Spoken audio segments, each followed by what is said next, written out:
clarify a few comments about why I feel so strongly about what I consider to be a poor performance by the Reserve Bank in the way that they've been managing things. I mean, in my 35 years of real estate, when prices are going up crazily, you actually put interest rates up to slow it down, right? And when property prices have started to come down hard, you actually do the opposite and you drop interest rates so you can actually protect people's wealth not collapsing. And the reason why that's important is this: when people feel okay, right, and they're feeling wealthy, they spend money, they buy things, they travel. When they're feeling poor, they stop spending money. And this can be a big problem for the Australian government, because at the moment, you know what's happening? Property prices are dropping and interest rates. Clearly, the narrative we have from the Reserve Bank is very clear, and that is we will continue going and going. And we don't have that much regard for property in our decision-making process.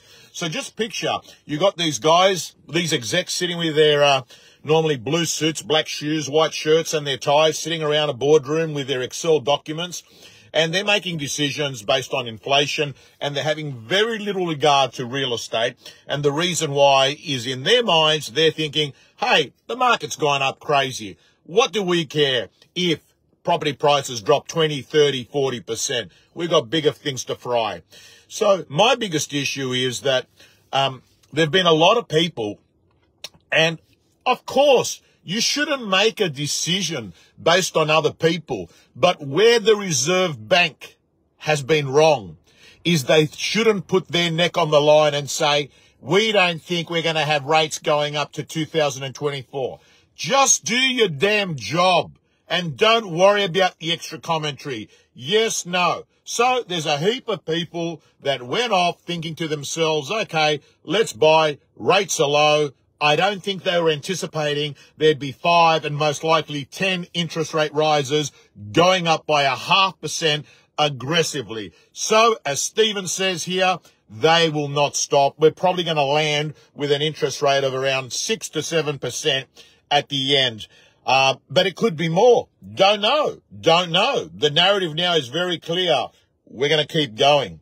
But the good news is, I can give you some encouraging results, because even in a week where rates went up, even in a week where the Reserve Bank's narrative is we will keep going up, guess what?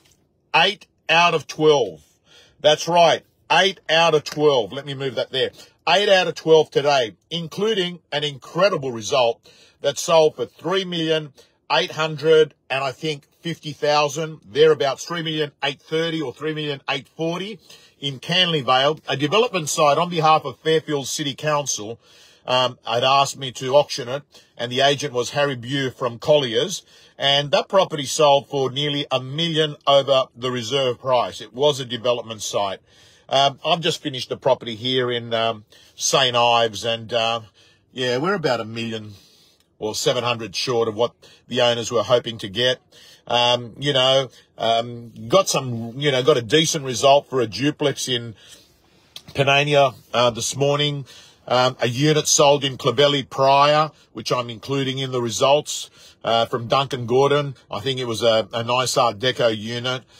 So all I can say to you is, even with so much negativity in property, whether you're reading the Fin Review, the Telegraph, Sydney Morning Herald, or watching it on the news, getting it online, every story is negative. In fact, I give the award for the best vendor manager of 2022 goes to no one but the Australian media. You've done a sensational job at scaring everyone, vendors included. So, gang, all I can say to you is stick to the process, and the process will come.